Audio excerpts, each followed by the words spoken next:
నమస్కారం, welcome to I dream. ధర్మ మార్గం కార్యక్రమానికి స్వాగతం. నేను మీ విజిత. ప్రస్తుతం మనతో పాటు ఉన్నారు హరిఓం హిమాలయ యోగి సౌరపీఠాధిపతులు సద్గురు శ్రీ శ్రీ శ్రీ యోగి ప్రభాకర్ స్వామీజీ మనతో పాటు ఉన్నారు. ఇప్పుడు వారితో మాట్లాడదాం. నమస్కారం గురువుగారు. నమస్తే. స్వామీజీ, చాలా మందిలో ఒక సందేహం ఉంటుంది. ఏంటంటే పూజలు చేసేవాళ్ళు ఎక్కువగా మాంసాహారం తిని చేసే వాళ్ళ పూజల కన్నా శాకాహారం తిని చేసే వాళ్ళ పూజలు ఎక్కువగా ఫలిస్తుంటాయి అని చెప్పి అనుకుంటూ ఉంటారు. నిజంగా ఇది నమ్మొచ్చు అంటారా? అంటే ఇది సాధారణంగా చాలా మందికి ఉన్నటువంటి సమస్య. మాంసాహారం తింటే పూజలు చేయవచ్చా చేయకూడదా, శాకాహారం మాత్రమే చేయాలా అంటే, మీ ఆహారం ఏదైనా తీసుకోండి, కానీ ఆహారం తామసిక ఆహారం, రాజసిక ఆహారం, సాత్విక ఆహారం అని 3 రకాల ఆహారాలు ఉంటాయి. సాత్వికమైనటువంటి ఆహారం తీసుకుంటే ఏమవుతుందంటే కొంచెం త్వరగా జీర్ణమయ్యి, ఇప్పుడు లోడ్ పెరక్క సహజంగా జీర్ణమయ్యి నిద్ర రాకుండా మనసు నిద్ర వచ్చిందనుకో మీరు కాన్సన్ట్రేట్ చేయలేరు, దేని మీద మనసు నిలవదు. ఆ ప్రాతిపదికన ఆహారం మీకు కొంచెం ముఖ్యమైనటువంటి కార్యాలు చేసేటప్పుడు సాధనకు సంబంధించినటువంటి విషయాల్లో సాత్విక ఆహారం తీసుకుంటే దానివలన స్థిరత్వం వస్తుంది, మానసిక స్థిరత్వం వస్తుంది. స్థిరత్వం కలిగిన వాళ్ళే లక్ష్యాన్ని సాధించగలుగుతారు. అయితే మీరు పెద్ద పెద్ద యోగులు అయిపోవాలి, ఏదో పూజ చేసుకునే వాళ్ళు మనసు నిలవదు కాబట్టి నిలపడం కోసమని అది పెట్టారు కానీ రిస్ట్రిక్షన్. ఒకవేళ నీవు మీ ఆహారం తింటేనే ఈజీగా డైజెస్ట్ అవుతుందండి, నేను తోటకూర తింటేనే మాకు అరగట్లేదు, నాకు గ్యాస్ వచ్చేస్తుందని చాలామంది అంటారు. ఎందుకంటే సాత్విక ఆహారం నీ డిఎన్ఏ తినేటటువంటి సింహానికి గడ్డి పెడితే ఆవు కాదు. అంచేత మీరు అందరూ non vegetarian based DNA hormonal releases అంటే సిక్రెషన్ ఉన్నప్పుడు కొందరికి మాంసం ఏమో త్వరగా అరుగుతుంది, తింటే హుషారుగా ఉంటారు. అదే ఈ ఏదో ప్రసాదం పేరుతో అవి ఇవి పెడితే హుషారు ఉండదు, నిద్ర వచ్చేస్తుంటుంది వీళ్ళకి. అందుగురించి డైట్ అనేది కామన్ డైట్ అంటూ ఏది లేదు. అందుకు కాలమాన దేశ పరిస్థితులను బట్టి మీకు ఆహారం నిర్దేశించబడుతుంది. దాని కులం, జాతి, మతం అన్నీ ఉంటాయి. కాబట్టి ఎవరెవరు అంటే జాతి అంటే కులం అంటే ఇవన్నీ ఏమిటంటే వృత్తులు. అవి అలా విడదీసి విచక్షణతో చూడకుండా పెద్దగాను ఏ కులం వృత్తి వారు ఆ పని చేస్తారు. ఆ పనికి సంబంధించిన డైట్ ప్రకృతి ఏర్పాటు చేస్తుంది. అంటే ప్రకృతిలోనే వాళ్ళకి అది తినాలనిపిస్తుంది. అందుకని మీ శరీరం ఏది చెబుతుందో దాన్ని జాగ్రత్తగా విజ్ఞతతో విశ్లేషించి మీ డైట్ నిర్ణయించుకోండి. ఎవరో అది తినమన్నారు, ఇది తినమన్నారు, అవేంటివి ఏంటమ్మా మిల్లెట్లు తినమన్నారు, బుల్లెట్లు తినమన్నారు, అలా తినకండి. మీ శరీరానికి దానికి న్యాయం తెలుసు, మీరు ఏ సాధన చేస్తున్నారో మీ శరీరానికి తెలుసు. కాబట్టి ఏ వృత్తి చేస్తున్నారు ఆ వృత్తికి సంబంధించిందే అడుగుతుంది శరీరం. అంటే తప్పు లేదంటారా మాంసాహారం తీసుకోవడం? మాంసాహారం అదే చెప్తున్నా, మీరు అందరూ యోగులు కాదు. మీరు లక్ష్యమైనటువంటి మోక్షాన్ని సాధించడానికి ఏ సాధనలు ఉన్నాయో ఆ సాధనకు సంబంధించిన భోజనం చేయాలి. అందుకే మనకి ఇప్పుడు ఈ దేవికి ఈ నవరాత్రులు చూడండి, ఒక్కొక్క దేవికి ఒక్కొక్క రకమైనటువంటి ఆహారం పెడుతున్నారు. మరి అందరికి కామన్ డైట్ పెట్టచ్చు కదా, అన్నీ ఏ తోటకూర కాళ్ళు పెట్టేయచ్చు కదా మొత్తానికి దేవికి. ఒక్కొక్క దేవికి ఒక్కొక్క ఆహారం, ఆ నైవేద్యం. అలాగ ఏ పని చేస్తుందో ఆ దేవి అప్పుడు ఈ దేవి ఆ దేవి ఏ పని చేస్తుందో ఆ పనికి తగినటువంటి ఆహారం మీరు సెలెక్ట్ చేసుకోవాలి. అంతేగాని మీరు చేసేటటువంటి వృత్తి ఏది దాన్ని బట్టి ఆహారం ఉంటుంది.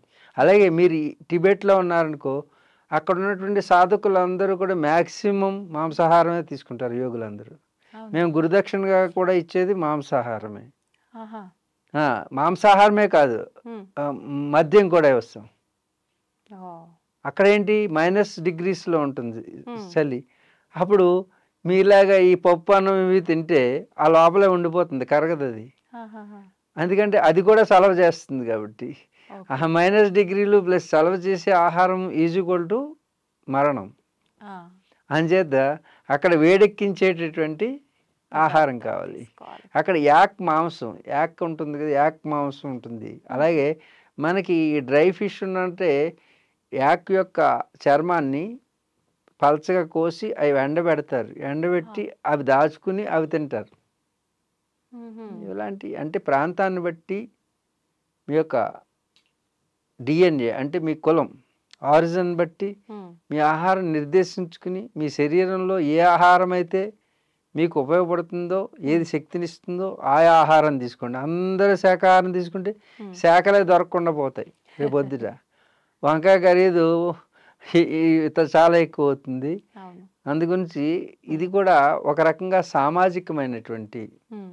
సమాజంలో ఉన్నటువంటి వ్యక్తులు ఆహారం ఒకటే తిన్నారనుకో దాని రేటు పెరిగిపోతుంది. అవును. అందుగురించి చూడండి, నిమ్న వర్గాలకి కింద అంటే తక్కువ ఆదాయం అంటే అల్పాదాయ వర్గాలందరికీ కూడాను బీఫ్ వాడడం మొదలుపెట్టారు. హ్మ్. ఎందుకంటే 5 రూపాయలకి ఎంత మొక్క వస్తుంది, తక్కువ ధరలో అవకాశం ఉంటుంది రావటానికి. అర్థమవుతుందా? అది మాంసమే, ఇది మాంసం, అన్నీ మాంసమే. హ్మ్. దాంట్లో వేరే ప్రోటీన్స్ వేరే వేరే రకాలుగా ఉండవు. హ్మ్. మాంసం అంటే ఏ మాంసమైనా ఒకటే. ఓకే. శాఖలంటే దాంట్లో కొంచెం చిన్న డిఫరెన్సెస్ ఉంటాయి. హ్మ్. అంచేత ఆహారం అనేది సమాజంలో ఉన్నటువంటి వ్యక్తులు ఒకే ఆహారం మీద పడ్డారు. మిల్లెట్స్ అన్నాను, మిల్లెట్స్ రేటు పెరిగిపోతాయి. అవును.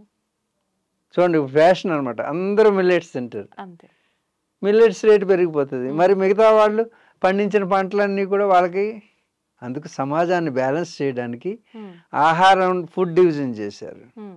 కొందరు శాకాహారులు, కొందరు మాంసాహారులు. మాంసాహారులు. అన్నీ అంతే, వర్క్ డివిజన్ లాంటిదే. హ్మ్. హ్మ్. వర్క్ డివిజనే కులాలు. ఓకే. ఏంటి కులాలు. కులాలు అంటే వర్క్ డివిజన్. హ్మ్. హ్మ్. సమాజంలో అందరూ బ్రాహ్మణులు అయిపోతే అందరూ మంత్రాలు చదివితే పండించేవాడు ఎవడు? అర్థమవుతుందా? అవును. అవును. కొండ చేసేవాడు ఎవడు? హ్మ్. హ్మ్. అందుకే కమ్మరి కుమ్మరి సాలి సాలి అని వర్క్ డివిజన్ చేశారు. హ్మ్. బ్రాహ్మణుడు మంత్రాలు చేసి దేవుడి దగ్గర పూజ చేసి యజ్ఞం చేయడం ఎంత గొప్పదో. హ్మ్. చెప్పులు కుట్టేటటువంటి వాడు చెప్పులు కుట్టి వాడి యజ్ఞాన్ని వాడి చేస్తున్నాడు. హ్మ్. కాబట్టి చెప్పులు కుట్టేటటువంటి మాదిగా చేసుకోవాలి సమాజం. ఓ. మాలని మాలగా వేసుకోవాలి సమాజం. ఆ. అంతేగాని అగ్ర కులాలని ఉగ్ర కులాలుగా మారితే దళితుడి చెప్పు తిరగబడుతుంది. ఇది జరిగిందనమాట. హ్మ్. హ్మ్. అర్థమవుతుందా? అర్థమవుతుంది. సమాజంలో ఉన్నటువంటి అగ్ర కులాలు కింద నీచ కులం అనేది లేదు, కులాలన్నీ సమానమే. హ్మ్. ఈ కులాలన్నీ కూడా సమాజాన్ని సంతులనంగా ఉంచడానికి ఏర్పాటు చేసిన వ్యవస్థలు. హ్మ్. ఏ విధంగా అంటే శరీరంలో కాళ్ళు నడుస్తుంటాయి, బురదలోను పేడలోను అన్నీ నడుస్తుంటాయి.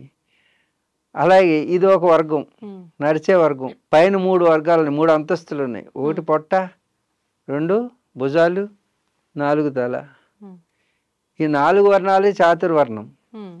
చాతుర్వర్ణం మయా సృష్టం గుణకర్మ విభాగ సహా according to their capacity and calibre హా.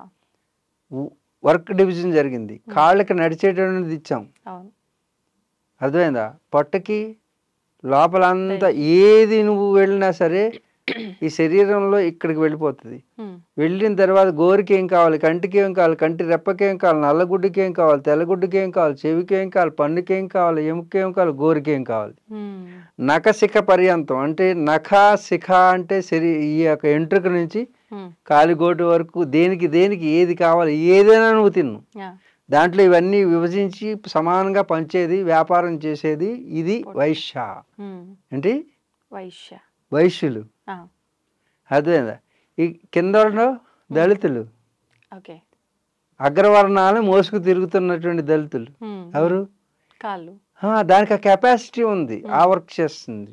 ఓకే. బాహువులు హ్మ్. క్షేత్రం అనే శరీరాన్ని ఆయుధములుగా మార్చి, క్షాత్రములుగా మార్చి ఈ క్షేత్రాన్ని సంరక్షించుకునే బాధ్యత కలిగినవి భుజబలం. హ్మ్. క్షత్రియుడు, బ్రాహ్మణుడు హ్మ్. బ్రహ్మజ్ఞానాన్ని అవపాసించి కళ్ళ ద్వారానే జ్ఞానం, చెవుల ద్వారా జ్ఞానం, నాలుక ద్వారా జ్ఞానం, స్పర్శ ద్వారా జ్ఞానం, ఈ యొక్క వాసన ద్వారా జ్ఞానాన్ని లోపల పెట్టుకుని పైన కూర్చుంటుంది. వీడు బ్రాహ్మణుడు. ఇప్పుడు చెప్పండి, కులాలు ఎక్కడున్నాయంటే నీ శరీరంలో ఉన్నాయి. నీ శరీరంలో కాళ్ళకి రిజర్వేషన్ కల్పించు ఒకసారి, కల్పిస్తే ఏమవుతుంది? అందుకు రిజర్వేషన్ అడగడం కాదు, మనలో రాజకీయ నాయకులు నీ కాళ్ళు వేరు, చిచ్చిచి అవి బురదలో ఉంటాయి వాటిని ముట్టుకోకంటే.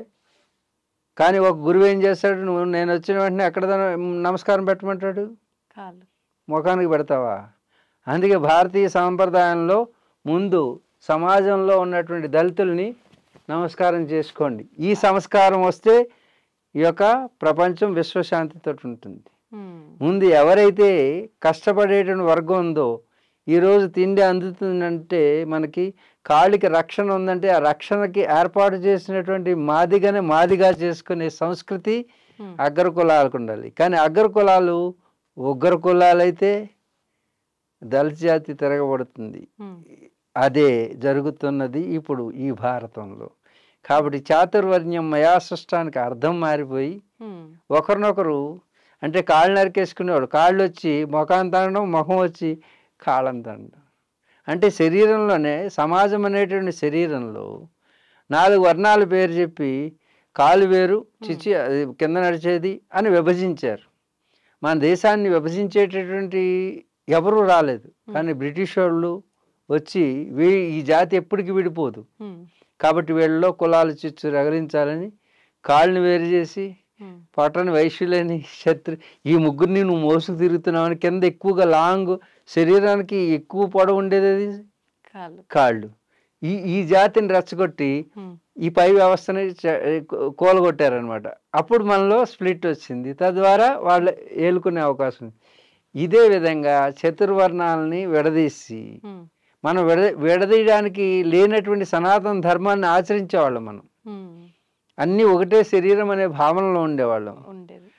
అందుకే కాళ్ళకి నమస్కారం చేసే సంస్కారాన్ని నేర్పాము. కాళ్ళకి నమస్కారం చేయడం అంటే నిజంగా కూడా ఈ అగ్రవర్ణాలు దళిత వర్గాల్లో బాధపడుతున్నారంటే అన్టచబిలిటీ, అంటరానితనం.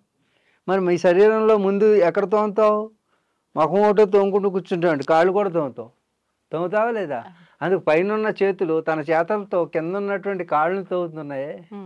అలాగే ఈ సమాజంలో ఉన్నటువంటి అగ్రకులాలన్నీ కూడా కింద ఉన్నటువంటి కాళ్ళకి నమస్కారం చేయడం అక్కడి నుంచి that is the base of your livelihood.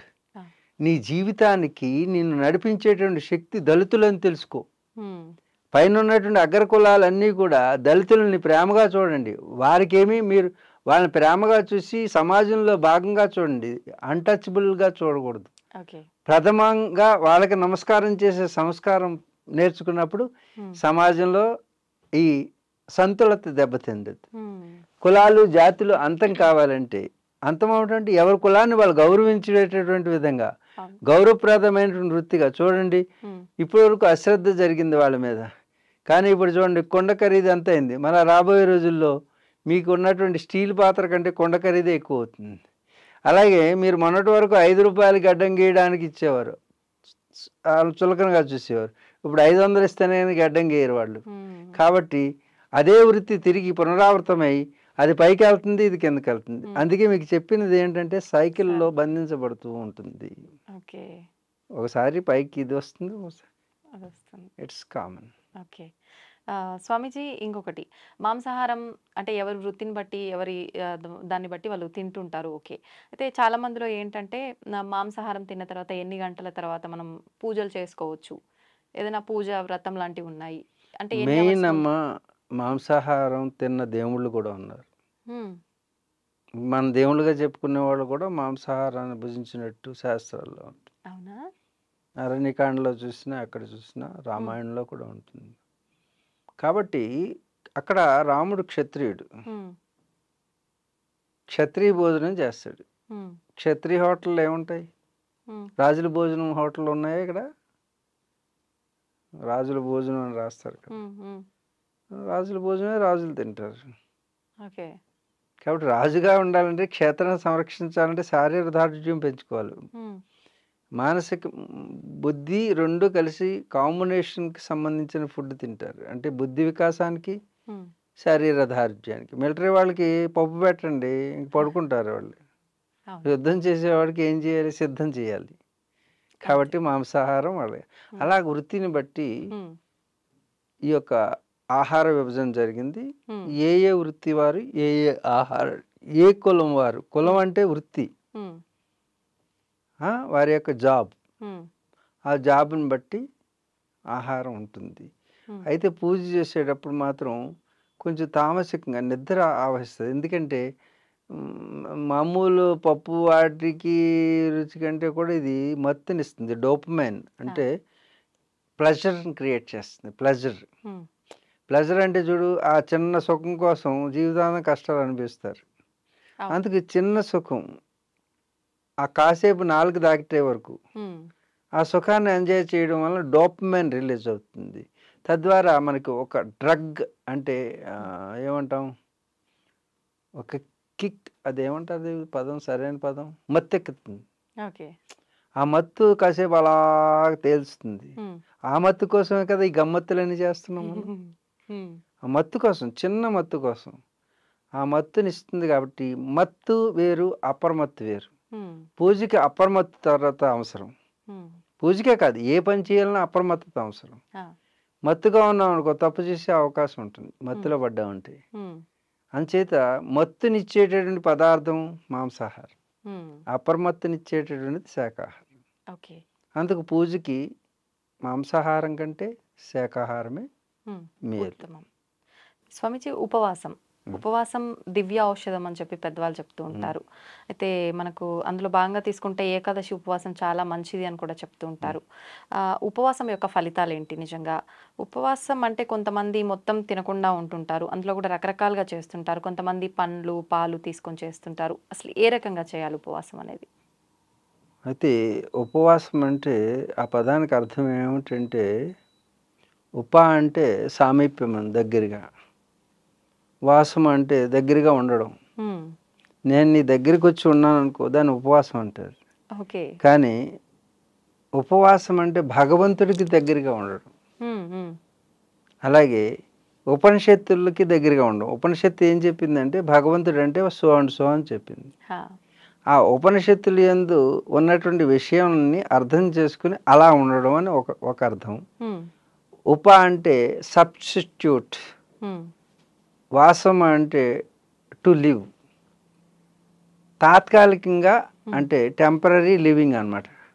అంటే ఒకరోజు టెంపరీ లివింగ్ చేద్దాం, రోజు డైలీ రొటేట్ అంటే రోజు చేసేటువంటి రొటీగా కాకుండా ఒకరోజు ఈ శరీరానికి టెంపరీగా జీవితాన్ని ఇద్దాం అంటే అదొక అర్థం. ఏంటి ముందు అర్థం ఏమిటి? భగవంతుడికి దగ్గరగా ఉండడం అంటే సామీప్యం నందు, భగవంతుడికి సామీప్యం. భగవంతుడు ఉన్నాడని ఆయనలో కాసేపు అలా ధ్యానం చేస్తూ ఉంటే నిజంగా భగవంతుడి దగ్గరికి వెళ్ళినప్పుడు ధ్యానంలో శక్తి మనకి పెరుగుతుంది. మనం ఆహారం తీసుకునేది దేనికంటే శక్తిని పెంచుకున్నాం. ఆహారం అంతా అరగదీసి దాంట్లో కొంత గ్లూకోజ్ చేసి ఆ గ్లూకోజ్ నువ్వు కదలడానికి వాటికి ఉపయోగిస్తావు అనమాట, ఎనర్జీ.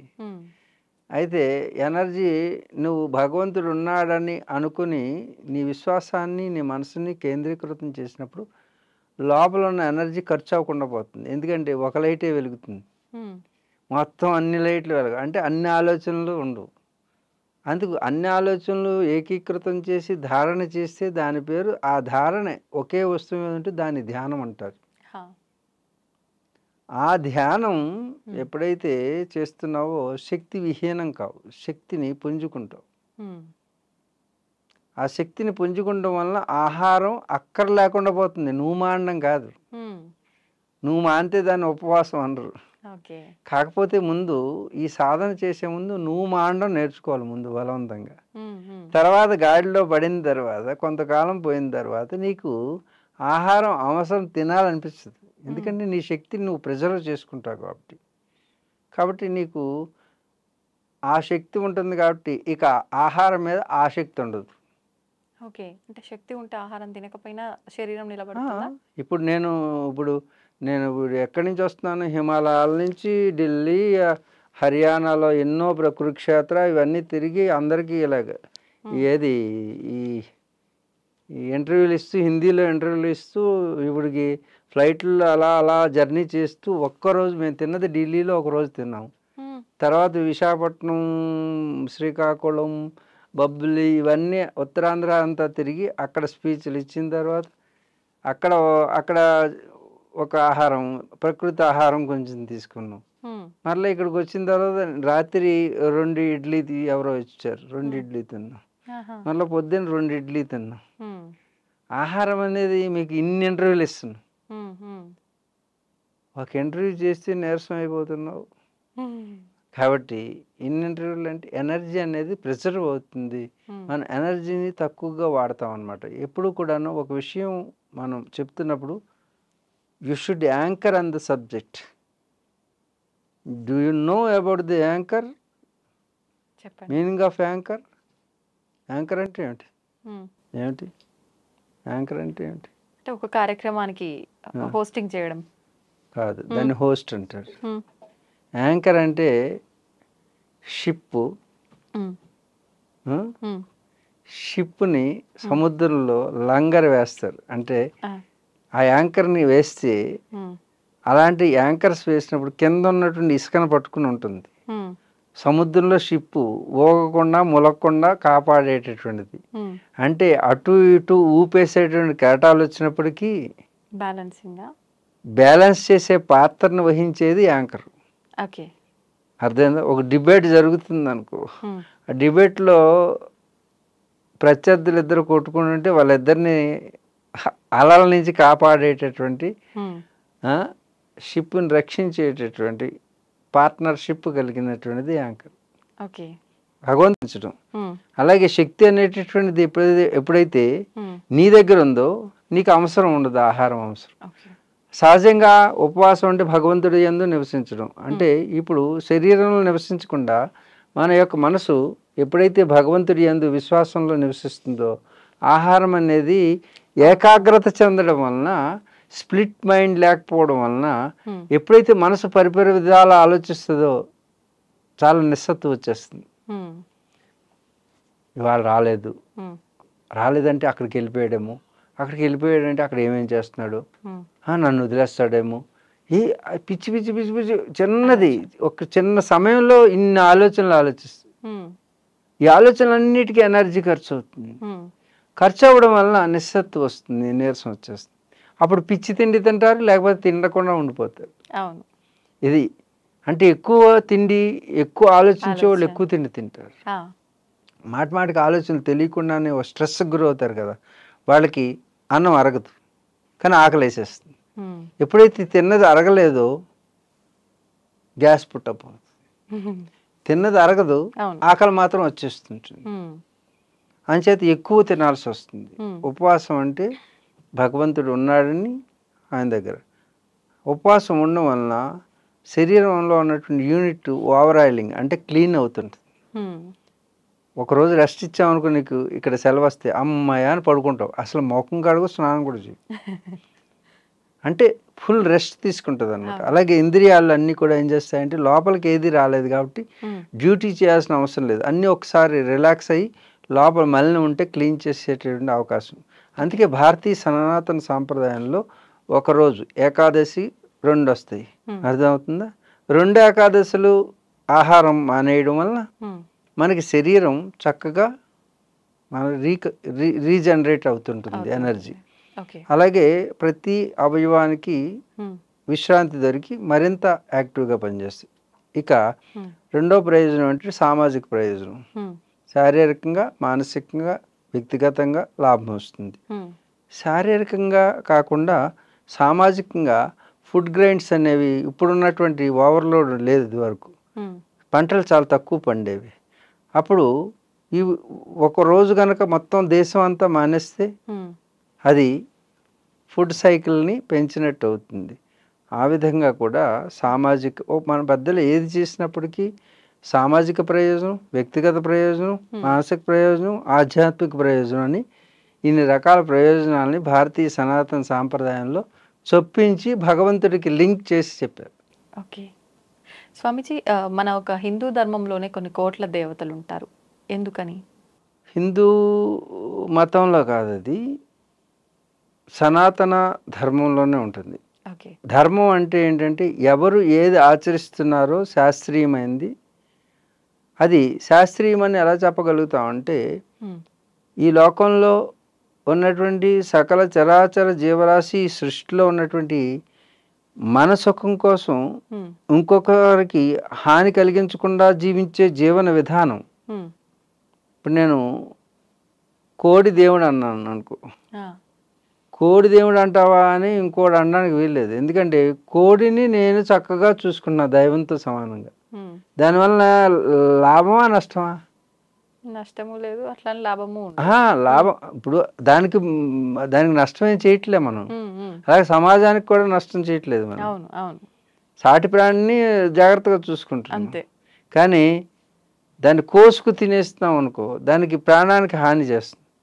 అవునండి. అప్పుడు అది అధర్మం అవుతుంది. హ్మ్. హ్మ్. అంటే మనం చేసేటటువంటి పని ద్వారా ఈ సృష్టిలో ఇంకొక జీవరాశికి హ్మ్. నష్టం కలిగించకుండా, ఆ!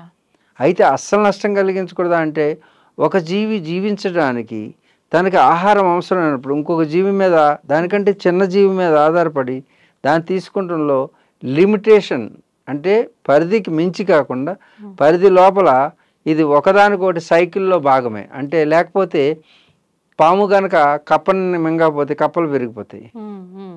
కప్ప పురుగుని మింగకపోతే. అందుకని కొంత శాతం ఆహార ఫుడ్ చైన్లో ఉంటాయి భాగంగా. ఈ ఓకే. ఫుడ్ చైన్ దాటి ఓవర్గా చేస్తున్నారు అనుకో, హ్మ్. అది పాపం అవుతుంది. హ్మ్. అందుకు ఈ సనాతన ధర్మంలో అన్నిటినీ దేవుడుగా చూడమని పెట్టారన్నమాట. అంటే దేవుడు అనగానే హ్మ్. కొందరు గుర్తొస్తుంది దేవుడని, కనీసం దాన్ని చంపకుండా ఉంటాడు. అప్పుడు ఎకలాజికల్ బ్యాలెన్స్ అనేది, ఎప్పుడైతే పాములన్నిటినీ చంపారో ఎలకలు పెరిగిపోతాయి, ఆ! ఎలకలన్నీ ఫుడ్ గ్రెయిన్స్ తినేస్తాయి. అందుకు బ్యాలెన్స్ ఉండడం కోసమని ఈ అన్నిటిలో ఉన్నటువంటి దైవశక్తి ఒకటే. ఆ! నీలో జీవుడు ఉన్నాడు, చీమలోను జీవుడు ఉన్నాడు. హ్మ్. చీమలో జీవుడు చిన్నోడా, నీలో జీవుడు పెద్దోడా? ఏనుగులో ఉన్నటువంటి జీవం పెద్దదా, చీమలో ఉన్న జీవం పెద్దదా? శరీరం తేడా ఉండొచ్చు గానీ ఎస్, దట్స్ ఇట్. హ్మ్. భలే భలే తయారయ్యావు నువ్వు కూడా అయితే. కాబట్టి రెండిట్లో ఉన్నటువంటి ఒకటే ప్రాణం, హ్మ్. ఒకటే జీవం. కాబట్టి ఏది గొప్ప, ఏది తక్కువ కాదు. కాదు. అన్నిటిలోనూ జీవం ఉన్నది ఒకటే. హ్మ్. ఒకటే జీవం ఉన్నది. నీలోను దానిలో ఉన్న జీవం ఒకటైతే హ్మ్. మరి దైవం అనేది జీవం. హ్మ్. అర్థమైందా? అర్థం. అంటే శక్తి. ఆ శక్తి ఏదైతే ఉందో హ్మ్. అది అన్నిటిలో ఉందని గుర్తించినటువంటి వాళ్ళు హ్మ్. మన సైంటిస్టులు. హ్మ్. ఏంటి? సైంటిస్టులు. సైంటిస్ట్‌లు. కానీ కొన్నిట్లోనే ఉందని గుర్తించిన వాళ్ళు సైంటిస్టులు. హ్మ్. కాబట్టి దైవం ముక్కోటి దేవతలు అంటే ఎన్నున్నాయో అన్ని దేవతలు. ఆఖరికి పునాది రాళ్ళు వేస్తారు కదా ఈ పొలాల మధ్యలో, అది కూడా దానికి కూడా బొట్లెట్టి పూజ చేస్తారు మనోళ్ళు. అక్కడ కోడిని కోస్తారు.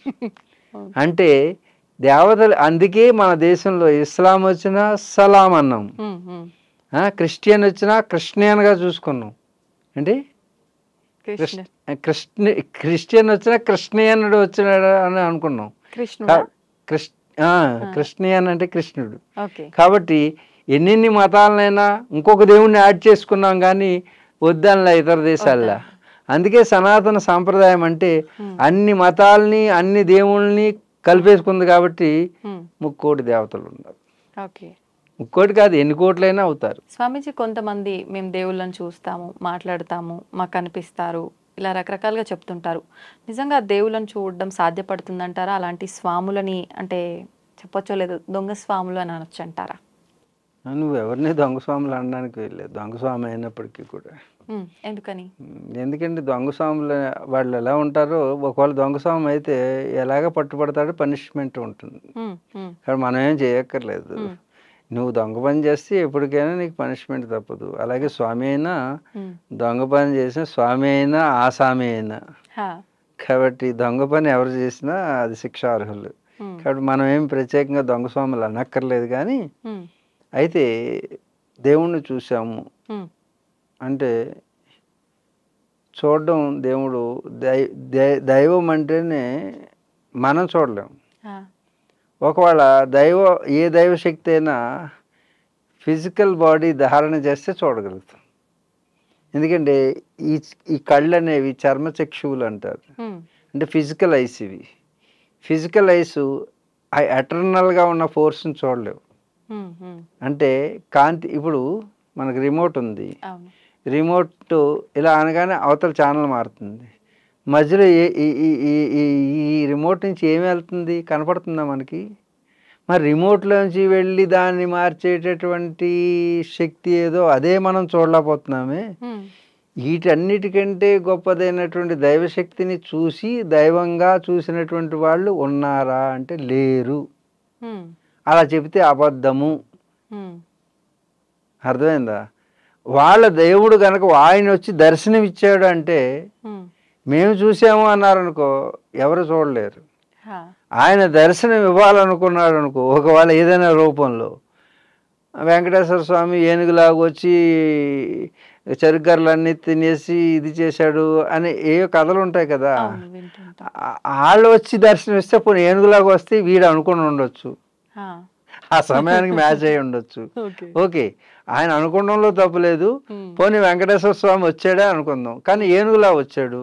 కానీ మనం అది గుర్తించలేం కదా! నువ్వు చూడలా, ఆ! ఆయన వస్తే ఆయన కనపడ్డాడు. అంతేగాని నేను చూడగలిగితే చూసేది కాదు. అవును. అవును. ఎందుకంటే మనకి హ్మ్. చూడగలిగేటటువంటి కళ్ళు మనకు లేవు. వాళ్ళు ఫిజికల్గా వస్తే చూడగలుగుతాం, హ్మ్. కానీ ఫిజికల్గా వచ్చేది దైవం కాదు. హ్మ్. మరి దైవం కాకపోతే ఎలా చూస్తామని అంటే హ్మ్. ఆ దైవశక్తి వాళ్ళకి కామరూపులు అంటారు. అంటే వాళ్ళు ఏది అనుకుంటే ఆ రూపాన్ని ధారణ చేయగలరు. అందుకు వాళ్ళు చూపించాలి నీకు అనుకుంటే చూస్తారు. వీళ్ళు చూడలేరు. ఓకే. వాళ్ళు దర్శనం చూపించాలి. ఇస్తారు. అందుకు దాన్ని దర్శనం అంటారు. హ్మ్. చూపు వేరు, దృష్టి వేరు, దర్శనం వేరు. హ్మ్. అర్థం? చూపు అనేది ఫిజికల్, హా! దృష్టి అనేది హ్మ్. సైకలాజికల్, మానసికం. ఓకే. దర్శనం అనేది ఆధ్యాత్మికం. హ్మ్. అది ఆత్మ సంబంధమైనటువంటి విషయం. ఓకే. కాబట్టి ఇప్పుడు ఈ కలియుగంలో ఎవరైనా చూశారు, ఏ మాతాజీ అని చూసిందంటే వ్యాపారం చేయడానికి అలా తెలుసుకోండి. హ్మ్. వాళ్ళు నిజమైన స్వామీజీలు కాదు, దొంగ స్వామీజీలు అనకండి. నిజమైన స్వామీజీలు కాదు, హ్మ్. నిజమైన మాతాజీలు కాదు, వ్యాపార వస్తువులు. ఓకే. భక్తి అనేటటువంటి వ్యాపారం చేయడానికి, మీ నమ్మకాన్ని అమ్మకాన్ని చేయడానికి హ్మ్. చూస్తున్న వాళ్ళు కింద స్క్రోలింగ్ ఇస్తుంటారు. హా! అది దొంగ స్వామీజీలు ఎప్పుడు ఏం చేస్తుంటారు, 4-5 నెంబర్ల స్క్రోలింగ్ ఇస్తారు. హ్మ్. నువ్వన్నట్టు దొంగ స్వామీజీలు అనకూడదు, కానీ నిజమైన స్వామీజీలు ఎప్పుడూ కూడా ఎవరి నుంచి ఏది ఆశించరు. ఓకే. ఆశించిన వాడు శాసించలేడు, హ్మ్. శాస్త్రాన్ని అవగాహన చేసుకోలేడు. కాబట్టి ఎలాంటి ఆశ లేనివాడు హ్మ్. వాడు త్యాగం చేయగలిగిన వాడు. త్యాగేయ నైక అమృతత్వ మానసు అని ఉపనిషత్తు చెప్తుంది. హ్మ్. ఏదైనా ఇచ్చేవాడై ఉంటాడు కానీ తీసుకునేవాడి చెయ్యి ఎలా ఉంటుంది, ఇచ్చేవాడి చెయ్యి ఎలా ఉంటుంది. హ్మ్. కాబట్టి ఇచ్చేవాడి చేతిలో ఏది పెట్టినా కిందకి వెళ్ళిపోతుంది, హా! తీసుకునేవాడి చేతిలో ఏది పెట్టినా కిందకి వెళ్ళిపోతుంది. ఏంటి, రెండు కిందకి వెళ్తాయి. కానీ ఇక్కడ పెట్టింది కిందకి వెళ్తుంది, హ్మ్. ఇక్కడ పెట్టించుకున్న వాడి చెయ్యి కిందకి వెళ్తుంది. ఓకే. అందుకే ఎవరైనా అభయహస్తం ఇవ్వాలనుకుంటే హ్మ్. వాడి చెయ్యి ఇలాగే ఉండాలి, హ్మ్. ఇలా ఉండకూడదు. ఎక్కడైనా ఎప్పుడైనా ఏ రూపంలోనైనా, హోమ రూపంలోనైనా, యజ్ఞ రూపంలోనైనా ఏవైనా తీసుకుంటున్నారంటే వాళ్ళని నమ్మాల్సిన అవసరం లేదు. వాళ్ళ దగ్గర ఎటువంటి శక్తులు ఉండవు, కేవలం వేషధారణ తప్పితే. హ్మ్. వేషధారణ భాషధారణ. భాష. కాబట్టి ఎటువంటి వాటిని సనాతన ధర్మంలో వీళ్ళు కొంత చేటు తీస్తున్నారు. సనాతన ధర్మం మీద విశ్వాసం పోయేటట్టు చేస్తున్నారు. హ్మ్. రాబోయే తరాలకి ఇవన్నీ నమ్మశక్యంగా లేవు అనేటటువంటి విధంగా దయచేసి అలాంటి వారు ఎవరైనా ఉంటే సమాజంలో దయచేసి అలాంటి పనులు చేయకండి. మాలాంటి వాడు కూడా బయటికి రావడానికి భయం వేసేటట్టుగా ప్రవర్తిస్తున్నారు. హ్మ్. అంటే అందుకే నిజమైన వాళ్ళు కూడా కనుమరుగైపోతారు ఈ ప్రవాహాన్ని పెరిగితే. కాబట్టి సనాతన ధర్మ వారధులుగా, సారథులుగా, భక్తులుగా వెళ్ళేటువంటి వాళ్ళు కూడా గుర్తించి ఎవరు సరైన వారో, ఏది సరైన సాధనో, సాధన పేరుతో ఈ మధ్యన కొండల్ని అని రకరకాలైనటువంటివి, ఏ నిజమైన గురువు కూడా సాధనని ఇలా కెమెరాల ముందు చెప్పరు. హ్మ్. ఆన్ స్క్రీన్ చెప్పరు. నిజమైనటువంటి వారు తద్విద్ధి ప్రణిపాతేన పరిప్రశ్నయ సేవయ. గురువుని సేవిస్తేనే ఏదైనా రహస్యం చెప్తారు. అంతేగాని ఈ టీవీలో కూర్చుని అమ్ముకుంటాం వ్యాపారం అది. టీవీలో కూర్చుని 2000కి ఇది చెబుతాను, 1000కి ఆన్లైన్ కోర్సు, ఇది గొట్టాల ద్వారా చెప్పేది కాదు. కాబట్టి ఏ ధార్మికమైనటువంటి శక్తి కలిగినటువంటి వారైనా వారిని ఆశ్రయించి శ్రద్ధాభక్తులు ఎన్నో పరీక్షలు చేస్తారు. అన్ని పరీక్షలు అయిన తర్వాత దానికి నిలబడితే ఒక్క చిన్న రహస్యం చెప్తారు. అప్పటి వరకు నిజమైన గురువులు, నిజమైనటువంటి సాధకులు, నిజమైన స్వామీజీలు సరైనటువంటి మార్గాన్ని చూపించాలంటే వాళ్ళు శక్తిపరులు, యుక్తిపరులు అయి ఉండాలి, సాధకులు అయి ఉండాలి, సాధనతో అనుభవం పొందిన వారై ఉండాలి. మరి 40 సంవత్సరాల సాధన అయితేనే కానీ ఇలాంటి బోధనే చేయలేకపోతున్నాం. కాబట్టి షార్ట్ కట్లో ఏది పొందలేం. సక్సెస్ అనేటటువంటిది షార్ట్ కట్ లేదు సక్సెస్కి. ఒకవేళ సక్సెస్ని షార్ట్ కట్లో చూడాలంటే మన జీవితానికి షార్ట్ కట్లు పడతాయి. కాబట్టి ఒక బిడ్డను కనాలంటే 9 నెలలు ఆగాల్సిందే, 9 మాసాలు మోయాల్సిందే. మరి భగవంతుడినే కనాలంటే ఇక ఆలోచించండి. కాబట్టి అలాంటి వేషధారణ, భాషధారణ ద్వారా నిర్ణయించలేము స్వామిత్వాన్ని. హరి ఓం తత్సత్. శుభం. ఇంకా చాలా మంచి విషయాలు తెలియజేశారు స్వామీజీ.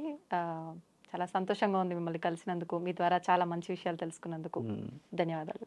సర్వం శ్రీ సూర్యనారాయణ పరబ్రహ్మార్పణమస్తు. ఓం శాంతి శాంతి శాంతి.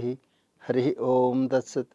సమస్తలోకా సుఖినో భవంతు, సమస్తలోకా సుఖినో భవంతు, సమస్తలోకా చరాచర శ్రేయో భవంతు. ఓం శ్రీ గురుభ్యో నమః. హరి ఓం.